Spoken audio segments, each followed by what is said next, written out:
Buenas tardes, hoy estamos en jekyllcity.com en su segmento de entrevistas. De hecho, hoy arrancamos la segunda temporada del segmento de entrevistas de jekyllcity.com y estamos con un abogado ecuatoriano que ha ganado connotación mundial en los últimos meses por ser abogado de las comunidades amazónicas en el juicio contra Chevron Texaco, calificado como el juicio del siglo. Estamos con Pablo Fajardo, ganador de Heroes Award en el 2007.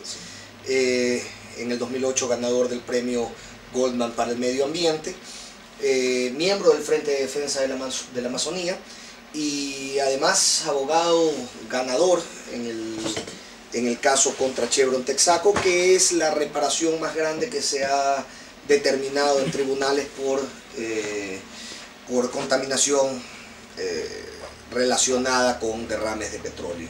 Pablo, ¿cómo estás? Bienvenido a Jekyll City.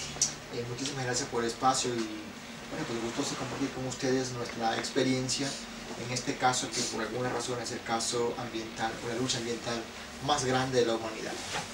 Pablo, queríamos hacer un repaso somero sobre los temas del caso y cómo fuiste tú vinculándote. Yo tengo entendido que tú incluso llegaste a trabajar para una petrolera y luego, a medida que ibas culminando tus estudios en Derecho, ibas vinculándote un poco más al caso hasta ser el abogado principal. ¿Estoy correcto en esta...? Es correcto, es correcto. Mira, ¿qué es lo que pasó aquí? Y hay que decirlo, hay que recordar un poco la historia de todo este proceso, ¿no? Primero recordamos cuando la empresa Texaco en el año 65 logra que el Estado le dé una concesión para explorar y extraer petróleo de la Amazonía norte de Ecuador. Una extensión realmente enorme de más de 1.400.000 hectáreas de territorio que la empresa debía explorar, sería petróleo. Luego se empieza su búsqueda y encuentra que había petróleo en esa zona, y petróleo de buena calidad, con un alto nivel de livianez, que es liviano, la API alto, ¿no? Entonces, por lo tanto, pues cuando encuentra resultados positivos, perfora varios pozos de exploración, básicamente no queda zona de la Guara y se va un poco hacia lo que es hacia el sur, Susufindisa, que luego pues hacia la parte de la vía Aucas, que es pasando el río Napo en este caso. En este territorio que la empresa empezó a trabajar, habitaban varios pueblos indígenas propios de la zona. Por ejemplo, estaba el pueblo Siona, Secoya, Cofanes, Quichuas, en la parte un poco más hacia el sur, Guauranes, y también Tetete y Sanzaguaris, que estos dos últimos desaparecieron por completo, se extinguieron en los primeros años de actividad petrolera de la empresa en la zona. ¿Por qué ocurre todo eso? ¿Por qué hay un daño a estos pueblos indígenas? Toma en cuenta que los pueblos indígenas de la Amazonía, tradicionalmente, de todo el mundo prácticamente, tradicionalmente viven o se alimentan de lo que la propia naturaleza les brinda, les da. Por ejemplo, la pesca. La pesca es una cuestión, un arte impresionante para ellos porque tienen su principal fuente de alimentación en eso. Y todos los pueblos indígenas se asientan cerca de los ríos. Es por tener fácilmente la pesca y también la vía de comunicación, ¿sí? También la cacería. Y la facilidad del transporte de agua por supuesto, de comunicación. Entonces, ¿qué ocurre? Que cuando la empresa empieza a trabajar en la zona, lo que hace es arrojar todos los desechos, toda la basura tóxica, que son aguas de perforación que se llama evaporación, lodo de perforación y también pues petróleo crudo en los ríos de la zona. Eso provoca que se cree a veces con el petróleo una capa de aceite encima del agua. Como sabemos que el petróleo pesa mucho menos que el agua, entonces el petróleo está encima y esa capa de aceite no deja que haya oxigenación hacia el agua. Entonces los peces obviamente pues todos mueren, aparte intoxicados, pues también sin oxígeno, ¿sí? Ese tipo de cosas provocó que se cause el principal daño a los pueblos indígenas, que fue en su alimentación. Que esos pueblos tuvieron que luego migrar a otras partes para seguir viviendo como ellos estaban enseñados a hacerlo, ¿no? Pero de la causa de los desplazamientos de todos los pueblos indígenas. Desplazados ambientales, que le decimos, ¿no? Pero eso no acaba allí, porque luego la empresa sigue perforando más pozos en toda la zona y construyendo piscinas, desechos en los ríos, al final que prácticamente todos los ríos de la zona norte de la Amazonía ecuatoriana fueron contaminados por todos estos desechos tóxicos de la empresa Texaco, ¿sí? Esos desechos causan enfermedades como el cáncer, como la leucemia, como abortos espontáneos, y se registra obviamente por la tasa de cáncer más alta del Ecuador está en esta zona de la Amazonía norte de Ecuador. O sea, por documentos científicos que se han hecho, se determina que la tasa más alta de cáncer está allí. O sea, hay un problema grande en la salud, en la vida de la gente, en la economía de la población y en la forma tradicional de vivir de los pueblos indígenas, que fue gravemente alterada por todo esto. ¿Cuál es la enfermedad más recurrente en los 30.000 afectados de los derrames petroleros? Hay algunas que son un poco pasajeras, por ejemplo, que es cuestión de las vistas, de la piel, cosas así, ¿no? Pero las más graves es el cáncer. Justo el día viernes... Hay muchísimos casos de leucemia, ¿no? Sí, cáncer de la sangre, realmente. Sí, ¿no? claro. El viernes pasado tuve una reunión con unos 50 afectados. Y yo digo, levanten la mano quienes tengan familiares o amigos vecinos que han muerto con cáncer. De los 50, 47 levantaron la mano. Solamente 3 se quedaron con la mano bajada, que no tenían supuestamente ningún amigo familiar muerto con cáncer en los últimos años, ¿no? No es extraño, Pablo. Es decir, si uno... Perdónenme las cámaras. Si uno revisa el contenido, esto me fue entregado en la Corte Nacional de Justicia en un plantón que hacía la gente que se siente identificada con la causa que ustedes empujan. Tenemos TPH, naftaleno, benceno, tolueno y un poco de sustancias impronunciables más, ¿no? Entonces, no es extraño que si este es el agua de consumo regular, gracias a las contaminaciones de los derrames petroleros, la gente realmente esté afectada directamente en su salud. Me decían que el cálculo es de aproximadamente 30.000 afectados, ¿no es cierto? A ver, aquí afectados directos son los 30.000. Directos son los que están viviendo mucho más cerca del pozo, la estación petrolera o de donde está la tubería con hidrocarburos. Pero afectados indirectos son más de 100.000 en la actualidad. Note usted, por ejemplo, si, digamos, esta agua, Chevron, como esta agua arrojó al ambiente 18.000 millones de galones de agua tóxica como esta a los ríos de la zona sin ningún tipo de tratamiento. ¿Sí? Aquí ya está un poco más purificado, porque ya no se hace lo que hacía antes. Ya se eliminó el petróleo. Han ido con petróleo, con partículas de petróleo directamente a los ríos. ¿Sí? 18.000 millones de galones de esta agua a los ríos de la zona. Ese petróleo son metales pesados como el benceno, el tolueno, otros metales, van al sedimento. Y están en el sedimento. Y no son productos biodegradables. O sea, no son productos que de repente se degradan en el primer tiempo y desaparecen, ¿no? O que usted le pone cloro al agua y se elimina el problema. O sea, no son bacterias ni coliformes. Que la bacteria, el ser viviente, sí, usted pone cloro al agua, el cloro ahí, y cree que está un poco mejor. La hierve el agua y también, ¿no? Pero estos productos tóxicos no. Además, ser acumulables, no son degradables. Entonces, esta agua tóxica se arrojó en la zona directamente por 26 años consecutivos. Y es lo que provocó y lo que ha provocado gravísimos problemas de salud. Y esa agua recorre los ríos. Entonces, cuando uno dice hay un afectado, es que no sabemos hasta dónde está el afectado. Note usted, por ejemplo, en el año 84, llega una carta de un congresista peruano que hacía un reclamo al Estado ecuatoriano porque se estaba contaminando el río Napo en la zona peruana. El problema es que todo el agua tóxica que vaya acá de Ecuador va por el río Napo y llega al Perú, pues.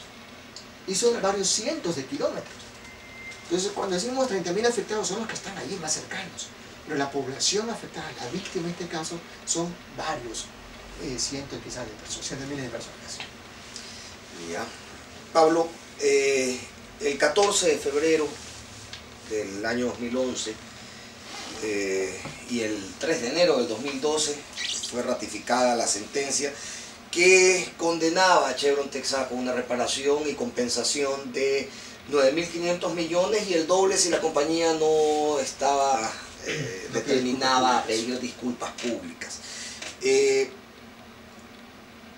Vamos a hacer un recuento de los aspectos o de los puntos más determinantes de estos 20 años de caso contra Chevron. Mira, todo el daño que te mencioné antes es la base fundamental de este juicio. O sea, todo ese crimen ambiental, ecológico, cultural, a la economía de la gente es la base de este juicio, ¿sí? Porque el daño real, el crimen real que se cometió.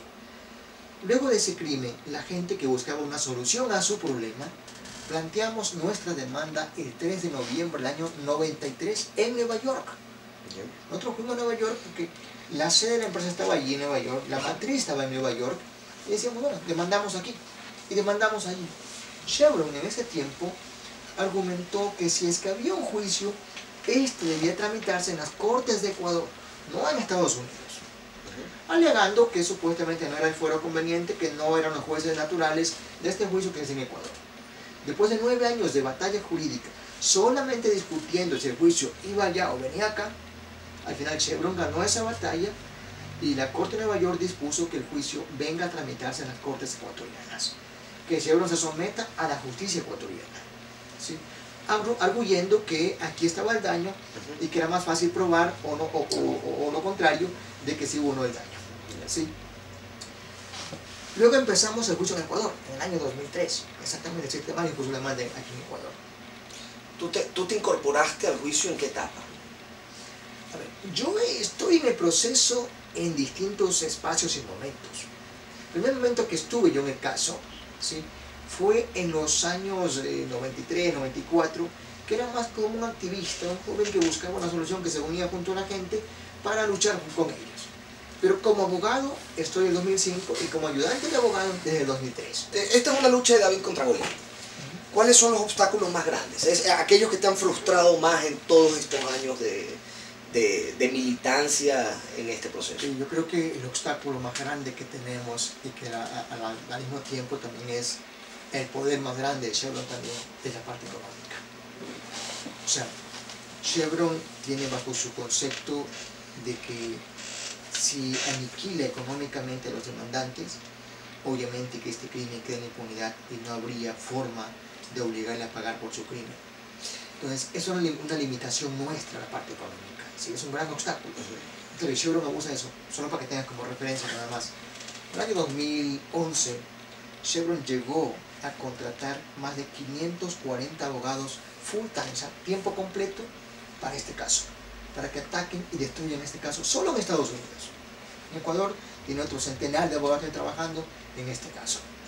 Tiene empresas de espionaje, tiene empresas de comunicación más grandes del mundo con ellos, va a hacer un marketing, tiene empresas de lobby, ha gastado en los últimos 6 años más de 60 millones de dólares solamente en lobby en Washington, para que los lobistas persuaden y convenzan a los senadores para que no haya más acuerdos comerciales con Ecuador, por ejemplo. Este es un caso que ya hace rato rebasó cualquier limitación jurídica, que ahorita es un caso que tiene una connotación realmente transversal en todos los aspectos de la sociedad, que va mucho más allá del elemento jurídico y que tiene que ver mucho también en todo el mundo, porque el precedente que se muestra este caso es realmente impresionante y que puede cambiar mucho las reglas de juego en el mundo entero. ¿Cómo percibes tú actualmente la posición de las autoridades ecuatorianas respecto a este tipo de presiones? Yo creo que han sido razonables. Quiero decir, hombre, yo soy respetuoso de muchas cosas de los gobiernos, pero hay veces que cometen errores gravísimos, hay que criticarlos. Pero en este caso, el gobierno actual ha sido bastante prudente en mantenerse un poco al margen, ¿sí? Nos ha pedido, le han pedido que se mantenga al margen, lo ha hecho, y eso ha sido súper positivo para el caso. Pese a todo el esfuerzo y el chantaje que hace Chevron, por ejemplo, con los arbitrajes. Chevron ha planteado 3 arbitrajes internacionales en contra del Estado ecuatoriano. La teoría de Chevron con los arbitrajes es que si pierde el juicio en Aguario, y ya lo perdió de ley, ¿sí?, que sea el Estado, que sea usted y todos los amigos del país, que paguemos la multa que se le ha puesto a Chevron. O sea, que todos paguemos la sanción que tiene Chevron que pagar el día de hoy. Que sea el Estado ecuatoriano quien asuma la responsabilidad. El Estado somos nosotros, claro. pagamos nosotros en Exacto. este caso, ¿no? Entonces, es una teoría. Entonces, hay chantajes, hay presiones por arbitrajes, hay presiones comerciales. Chevron, como dije antes, ha estado 6 años peleando en Washington. Perdón, Pablo, pero el contrato de operaciones de Chevron Texaco en Ecuador incluía una cláusula de arbitraje. Sí, pero por cosas distintas realmente. O sea, un arbitraje que va es Estado y empresa. Okay. Este juicio no es ni el Estado parte de este claro, juicio. los afectados son terceros. Son terceros. No es el vínculo comercial que unía al Estado con la empresa que explotaba el Y petróleo. además de eso, hay un montón de documentos que grafican perfectamente que el Estado cumplió con su deber, que el Estado a veces sancionó a la empresa por mala operación petrolera, y que siempre dejó a salvo derechos de las víctimas, de los demandantes. Entonces eso está sobreprobado en el juicio, no hay ninguna discusión sobre eso. Chevron sabe que ellos cometieron un grave error y que deben reparar ese error. Pero obviamente pues aquí pesa mucho la arrogancia de la empresa y quieren evitar un precedente, como dije antes, para tratar de salirse y de no dejar la puerta abierta para que se haga más juicio contra esta y otras empresas que cometen crímenes parecidos a este en muchas partes del mundo. Ya. Precisamente el error, vamos. El día que yo recibí esto y que estuve conversando con Francisco y con otras personas ahí afuera de la Corte Nacional, yo impactado por lo que veía, tuiteé una foto del contenido de estas botellas de agua tóxica. Al rato, mucha gente me escribió y algunas personas que supongo yo trabajan en el tema me decían, no, la contaminación en el oriente está causada por derrames de Petroecuador, no de Chevron. E incluso llegaron a mencionar que eran heces fecales las que causaban el alto contenido tóxico en las aguas en la Amazonía. ¿Cómo se llegó a determinar esto durante el desarrollo del caso y el nivel y el porcentaje de responsabilidad que le corresponde a cada uno? Porque tampoco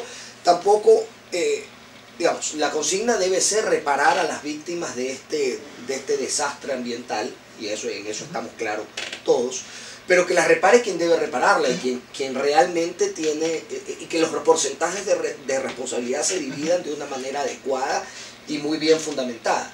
Hablemos sobre eso, cómo se llegó a determinar en el caso los porcentajes de responsabilidad de Chevron. No, completamente de acuerdo, mira, realmente las heces fecales no causan cáncer. O sea, causa otras enfermedades, pero no causa cáncer ni leucemia. ¿Sí? Y aquí hay un problema mucho más grave que es el cáncer.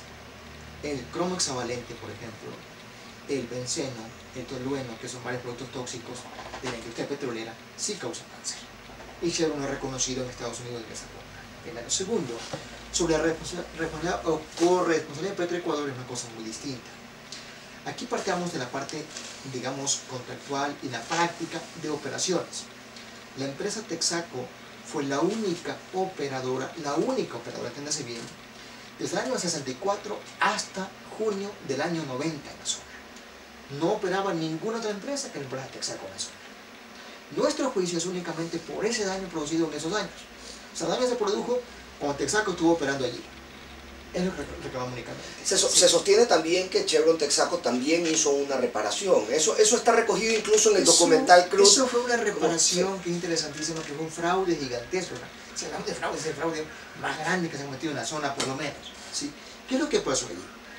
Chevron, cuando nuestro juicio estaba en Nueva York, la segunda teoría de Chevron era convencer a los jueces de Nueva York que este juicio debía ser desechado por completo. Y si no era desechado, que se envíe a Ecuador, lo que ellos pedían. ¿Sí? Pero ellos, para lograr su objetivo, en tiempos en que las multinacionales tenían un poder gigantesco, poder sobre la justicia, sí, y sobre todo los pecados. Sí. Entonces, ¿qué es lo que hizo Chevron? Hizo un convenio, un acuerdo, un contrato con el Estado ecuatoriano, en la que el Estado ecuatoriano le dijo, está bien, limpia tú una parte del daño, ¿sí? Yo limpio la otra parte y bajo estos parámetros.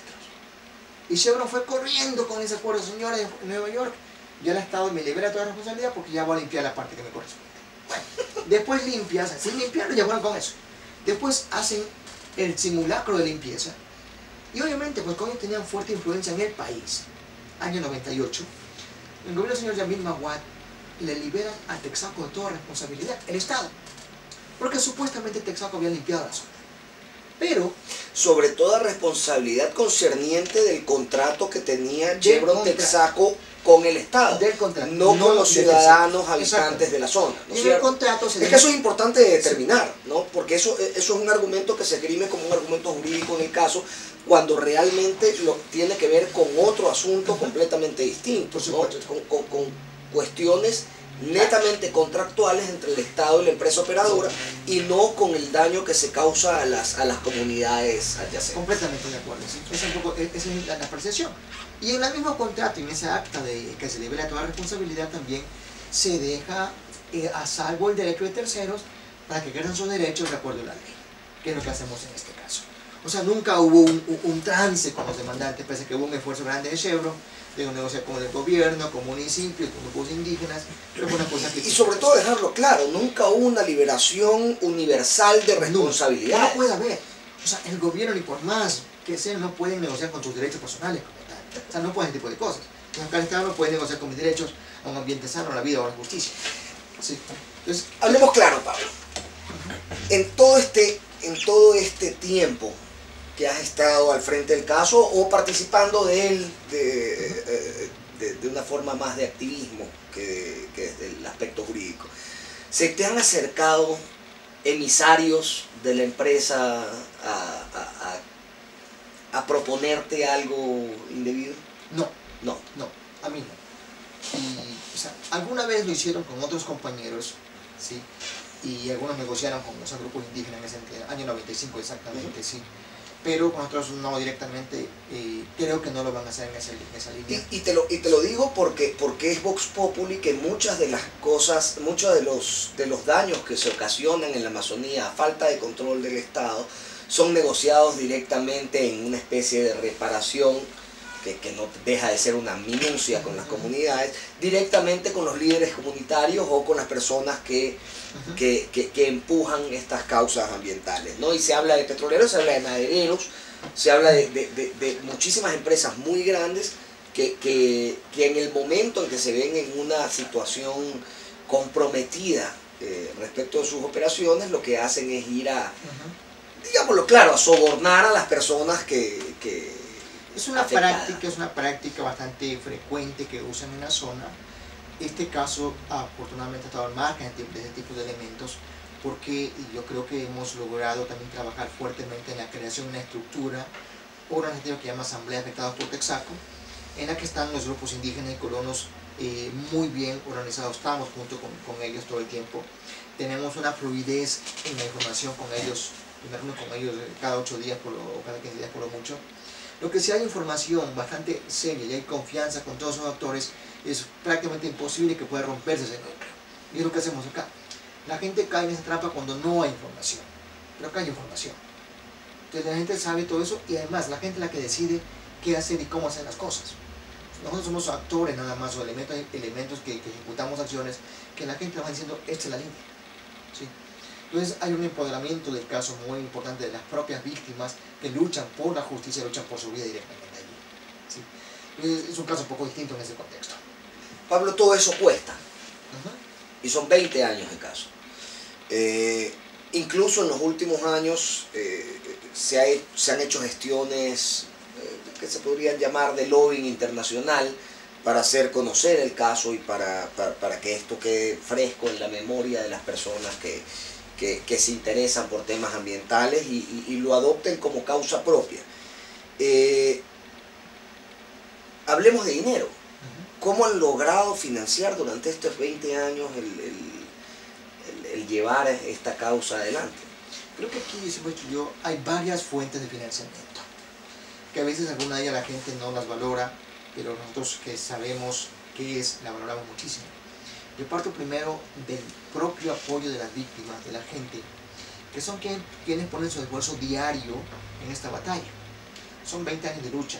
La gente ha estado siempre en reuniones, trabajando, ayudando, contribuyendo, en plantones, en marchas, en todo. Eso es un aporte importante, muy significativo, que a veces no se lo cuantifica, cuánto puso, pero es el tiempo de ellos que vale mucho más que otro tipo de apoyo.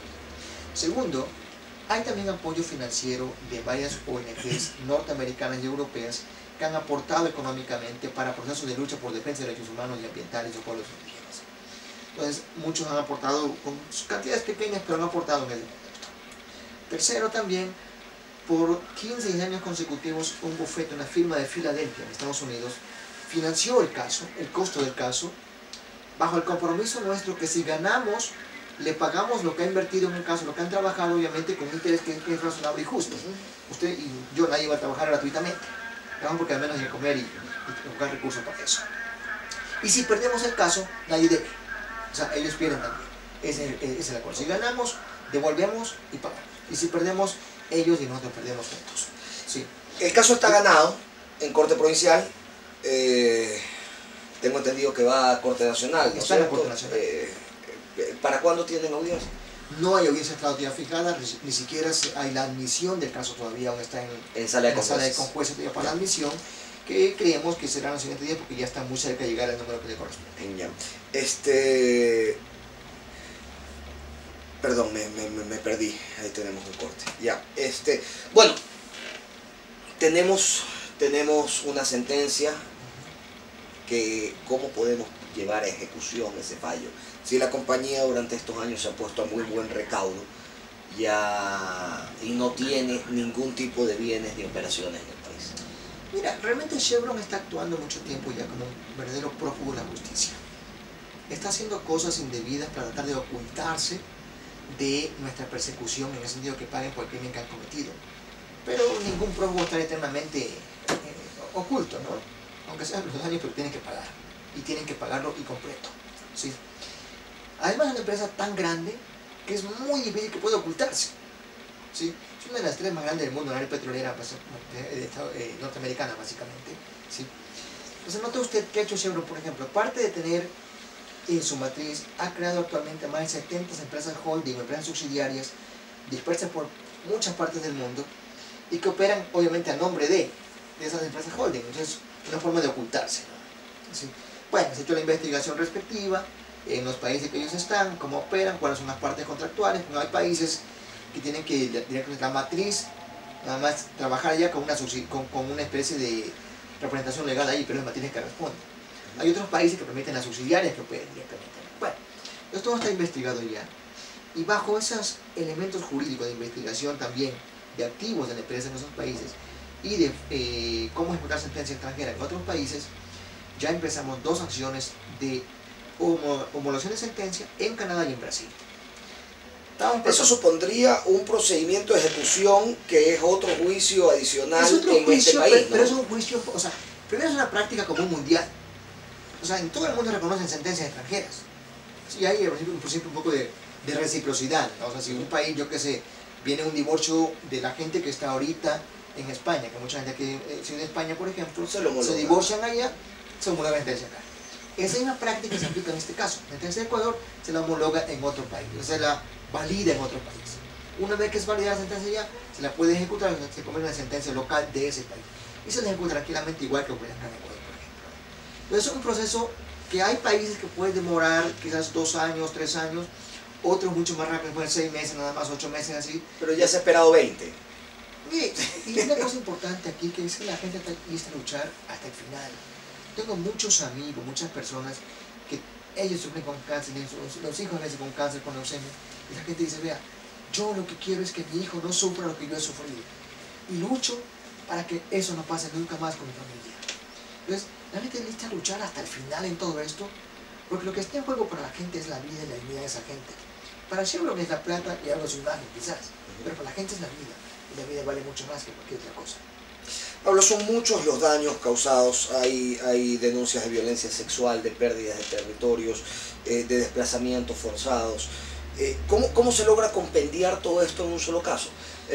Fuera de las enfermedades que causa el consumo de agua contaminada, ¿no? Mire, hay muchos elementos que son irreparables, Siempre decimos nosotros, cualquier sentencia que se dé, ni por muy alto que sea el valor económico, la condena que se haya aplicado, siempre quedan elementos o categorías de daño que nunca nos podemos reparar. Y esto pone algunos ejemplos, pongamos la vida de la gente. Cuando la gente ha muerto, dígame con qué plata recuperamos la vida de esa gente que ha muerto. Si hay 2 pueblos indígenas que desaparecieron, ¿con qué plata lo recuperamos? No podemos.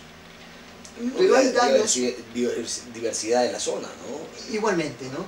Pero hay daños que sí se pueden un poco resarcir, reparar un poquito lo que sea posible, ¿no? Hay otros que se nos puede compensar. El daño psicológico y moral, por ejemplo, porque la gente ha sufrido muchísimo por este tipo de cosas. O sea, cuando una mujer está con cáncer, tiene 3 hijos, los hijos sufren al ver que su madre muere lentamente. Daño psicológico eso, el daño se extiende a la familia también. ¿Cómo se repara eso? ¿Cómo se paga eso? ¿Cómo se cuantifica eso? Ahí sale un poco también el concepto que puso la Corte, que es de que pidan disculpas públicas como una medida de reparación, ¿sí? Claro, la empresa no lo hizo, entonces se duplicó la sanción, ¿no? ¿Qué se espera hacer con este tipo de cosas? que es reparar los daños que son reparables y que no fueron cuantificados por la Corte o por el juez de sucumbidos. Y ahí va Pablo, a la cuantificación. Son 18.000 millones. 19.000 millones. 19.000 millones. Ok.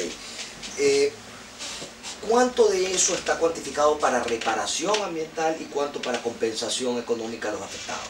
A ver, el costo inicial... ¿Y cómo se llegó a esas determinaciones? Disculpa que te interrumpa. Tranquilo. El costo, digamos, la sanción inicial es de 8.600 millones de dólares, que es únicamente para reparación ambiental. Okay. La ley de gestión ambiental establece como un premio para el accionante, para el demandante, que es el 10% del costo de reparación. ¿Sí? Ahí llegamos a 9.500 millones de dólares. Esa es la sentencia en sí. ¿Sí? Entonces, ¿cuánto para reparación? 8.600 millones de dólares, que es lo que puso la Corte, y más del 10%, que es un premio, entre comillas, para los demandantes, que la gente ha dicho, mire, con ese 10% pagamos las deudas que tenemos con los acreedores, con abogados, financieros, la gente que ha apoyado el caso por 2 décadas. ¿Sí? Que es lo razonable y justo. Ahora, como la empresa no pide disculpas públicas, se duplicó el monto. Entonces, esa duplicación no tiene un destino fijo, judicialmente hablando, por sentencia. Porque obviamente todos esperamos que la empresa pida disculpas públicas, pues el juez del lío tiene que pedir disculpas públicas. Si no pide, que sanciona económicamente, o una cuestión pecuniaria que se llama, ¿no? O punitiva. Sí. Y ahí va mi otra pregunta, ¿cómo se va a invertir ese dinero? Ya, esa es la otra parte. Es que es lo que ha hecho la Asamblea de Afectados, las víctimas. Y eso lo hizo incluso antes que se vence el plazo sobre disculpas públicas. En caso que Chevron no pida disculpas públicas, trataremos o invertiremos este dinero, estos recursos, en reparar los otros daños que no están cuantificados. Por ejemplo, toda la población en la zona, y usted puede ojalá vaya algún rato por allí y más gente nos visite, son testigos y han sufrido pérdidas enormes económicas. La gente perdió su ganado, sus chanchos, sus gallinas, son una pérdida económica gigantesca. Además de eso, la gente gasta mucho más plata en esa zona que en el resto del país en salud. Porque obviamente el problema ambiental agrava la salud y la gente gasta más en salud. Eso provoca que los cantones de Orellana y Sucumbíos, inmersos en el área que operó Texaco, figuran entre los más pobres de Ecuador. Entonces, ¿cómo es posible, no? De haber sacado tanta riqueza al país y la gente la más pobre del país. Bueno, porque están las consecuencias. Si te matan tus animales, aplican tu cultivo y demás, gastas más en salud, eso agudiza la pobreza de la gente. Nos parece prudente y justo implementar programas de desarrollo económico de la población que ha sido afectada, que es víctima de todo esto. ¿Sí? Igual decimos, con la parte, digamos, indígena. Un problema grande del pueblo indígena es la pérdida territorial, porque la empresa invadió su territorio.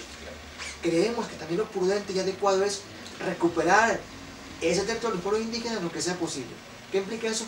Recompra de tierra a los que están hoy, a los campesinos en este caso, que están en la zona allí, que les compran otra parte para que el indígena tenga un poco más extenso y vea un poco mejor.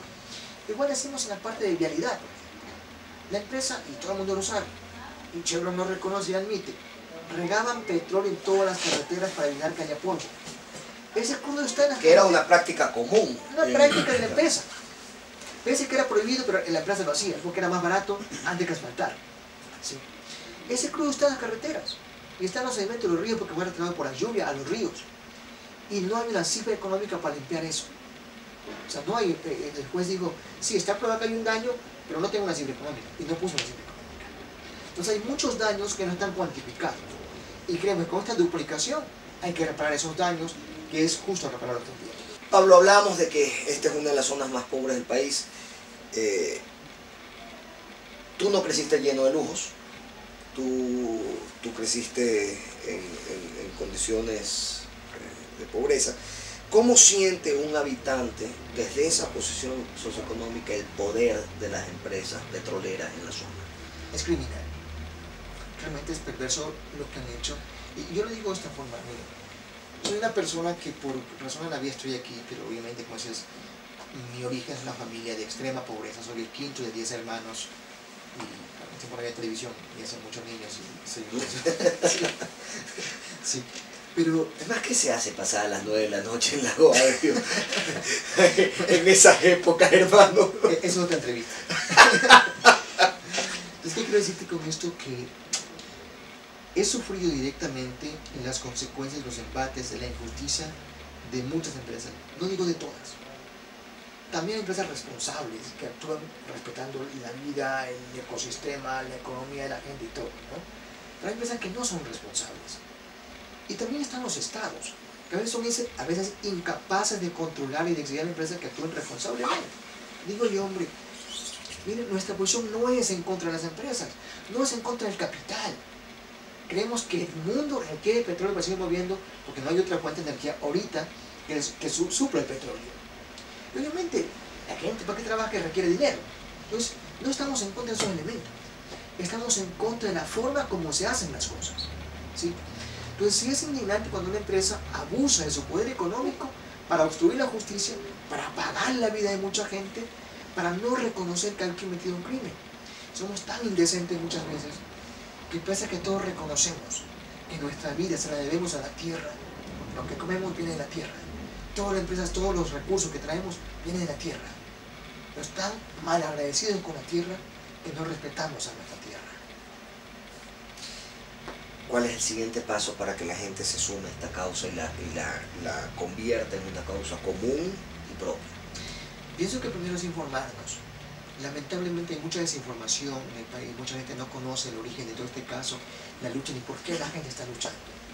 Mucha gente por desinformación es víctima o es presa fácil de todas las mentiras y artimañas que pone Chevron, de tratar de decir que es un juicio de abogados ambiciosos, que es corrupción, que es fraude. No, les invito a la gente que lo dude, venga a la Amazonía ecuatoriana, converse con las propias víctimas, vea y palpe el propio dolor de la gente y cómo está el crimen aún evidente en el suelo y en el agua de nuestra Amazonía ecuatoriana. Y hagamos cosas que podemos hacer. Esto es fantástico. Que ustedes también contribuyen con la información y con la publicidad de todo este elemento, a fin de que la gente tome conciencia que lo importante en esto es la vida, que es la justicia, que es la tierra. Que no es una causa política, sino humana. Que no es una causa política, es una causa por la justicia nada más.